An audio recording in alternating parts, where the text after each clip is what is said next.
परम सत्कार योग गुरु प्यारी साध संगत जी, राधा स्वामी जी। साध संगत जी, आप सब जानते हैं कि डेरा अपने आप में एक बहुत बड़ी जगह है। डेरे के साथ लाखों नहीं बल्कि करोड़ों लोगों की आस्था जुड़ी हुई है। डेरा करोड़ों लोगों के लिए एक धार्मिक स्थान है और जहां करोड़ों लोगों का आना जाना हो, वहां करोड़ों में से कोई एक आध इंसान विकराल बुद्धि का भी जरूर होता है, जिसकी मंशा हमेशा गलत करने की होती है।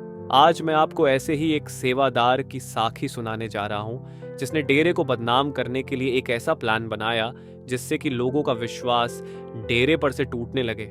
अब आप सब ये सोच रहे होंगे कि अगर वो डेरे में एक सेवादार था तो भला वह ऐसा काम क्यों करना चाहता था।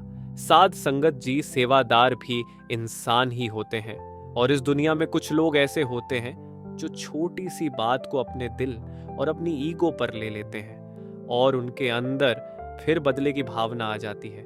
ये सेवादार बड़ा ही लापरवाह किस्म का था और इसकी ड्यूटी डेरे के खेतों में लगाई गई थी, जहां इसको सब्जियों की फसल की देखरेख करने की सेवा दी गई थी। इसकी लापरवाही के कारण 2 से 3 बार सब्जियों की फसल खराब हो गई और पहली बार तो जत्थेदार ने वार्निंग देकर सेवादार को माफ कर दिया। लेकिन जब ये सेवादार नहीं माना तो इस बार जत्थेदार ने डेरा कमेटी से बात की और सेवादार से उसकी सेवा छीन ली गई। इस वजह से वो सेवादार बड़ा ही गुस्सा हो गया और फिर कमेटी ने सेवादार को एक दूसरी सेवा देने की बात की। लेकिन सेवादार इसको अपनी बेइज्जती समझने लगा और उसने दूसरी सेवा लेने से मना कर दिया। पहली सेवा छिन जाने के कारण सेवादार बड़ा ही नाराज हो गया था और इसको लगता था कि जत्थेदार और डेरा कमेटी ने इसकी सेवा छीन कर इसकी दूसरे सेवादारों के सामने बेइज्जती कर दी। सेवादार वहां से अपने घर लौट आया और उसके गांव में उस सेवादार का एक दोस्त भी था, जो कि एक सत्संगी नहीं था। जब घर पहुंचकर सेवादार अपने दोस्त से मिला तो अपने दोस्त को सारी बात बताए बिना रह नहीं सका। दोस्त ने जब सारी बात सुनी तो दोस्त कहने लगा कि मैं तो तुझे शुरू से ही कहता था कि डेरा अच्छी जगह नहीं है, लेकिन तू मेरी बात नहीं मानता था। आज जब उन्होंने तुझे बेइज्जत करके धक्के मार के निकाल दिया तो तुझे मेरी बात समझ में आई। साध संगत जी, इस दोस्त ने सेवादार के मन में डेरे के खिलाफ पूरा जहर भर दिया। उसका दोस्त कहने लगा कि तुझे अपनी बेइज्जती का बदला लेना चाहिए। उन लोगों ने तेरे साथी सेवादारों के सामने तुझे बेइज्जत करके निकाला है। तू भी उन्हें ऐसी सजा दे कि वो भी दुनिया के सामने बेइज्जत हो जाए। अब सेवादार के मन में बदले की भावना आ चुकी थी, लेकिन सेवादार को समझ नहीं आ रहा था कि करूं तो क्या करूं। फिर सेवादार के दोस्त ने सेवादार को एक आइडिया दिया।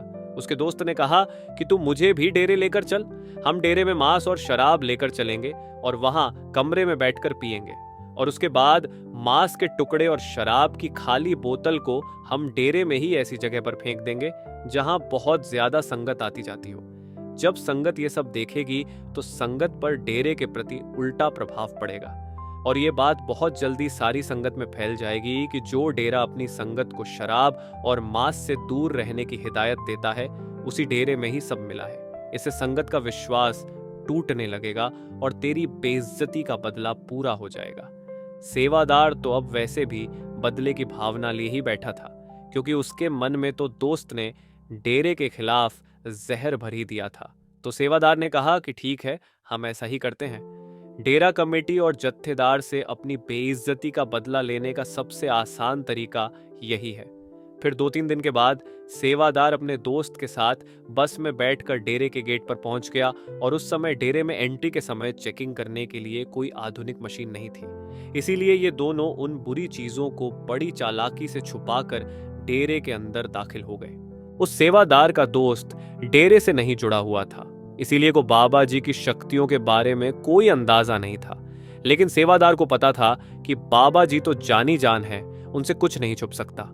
लेकिन अपने दोस्त की बातों में आकर वो ऐसा कदम उठाने को तैयार हो गया था।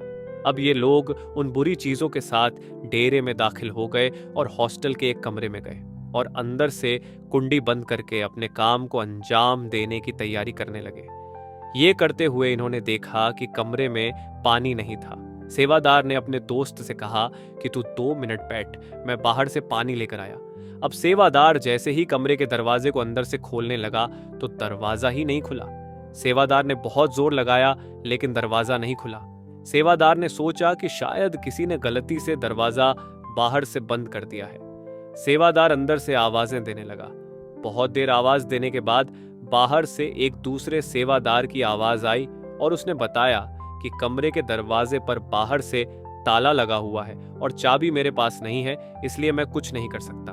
ये कहकर दूसरा सेवादार वहां से चला गया और अब सेवादार और उसका दोस्त इस कमरे में कैद हो चुके थे।